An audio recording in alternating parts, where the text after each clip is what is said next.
Kufuatia mzozo baina ya Washington na Tehran, waziri wa mambo ya nje wa Irani Abbas Araghchi amesema kwamba raundi ya kwanza ya mazungumzo yasiyokuwa ya moja kwa moja baina ya Washington na Tehran juu ya programu yake ya nyuklia yameanza vizuri na yataweza kuendelea, huku raundi ya kwanza hiyo ikifanyika katika mji mkuu wa Oman wa Muscat. Lakini Abbas Araghchi amesisitiza kwamba uamuzi wa namna gani mazungumzo hayo yataendelea na wapi na kwa wakati gani, basi mamlaka patanishi ndizo zitakazoweza kutoa taarifa ya namna mzozo huo utaendelea kushughulikiwa. Mwanadiplomasia huyo Abbas Araghchi ameonyesha juu ya uwezekano wa kupata matokeo yaliyochanya kutokana na pande zote mbili kuendesha mazungumzo katika misingi ya kuheshimiana, huku mazungumzo hayo au mjadala huo ukichukua takribani masaa 6 chini ya usimamizi wa waziri wa mambo ya nje wa Oman Said Badr al-Busaidi, ambaye amehusika moja kwa moja katika kuhakikisha upatanishi wa mzozo huo unakaa katika mstari unaotakikana.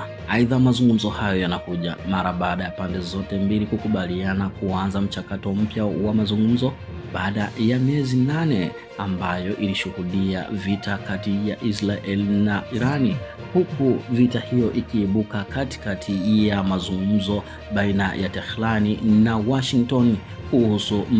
mjadala wa programu ya nyuklia wa taifa hilo. Naye kwa upande wake, waziri wa mambo ya nje wa Oman Said al-Busaidi kupitia mtandao wake wa kijamii wa X, zamani ikifahamika kama Twitter, ameweza kueleza kwamba mazungumzo ya leo yalikuwa yenye userious ndani yake, na huku yakijikita zaidi katika kutanabaisha mafikirio na matakwa ya pande zote mbili, yani upande wa Marekani na upande wa Irani, huku wakiangalia uwezekano wa mazungumzo hayo kuendelea, na huku akionyesha hali ya uchanya wa moja kwa moja wa kupatikana kwa suluhu baina ya pande zote hizo mbili, yani Iran na Washington. Nawe mpenzi mfuatiliaji, usahau kubonyeza alama subscribe kuwa karibu na taarifa zetu kupitia Lugomela Atlas.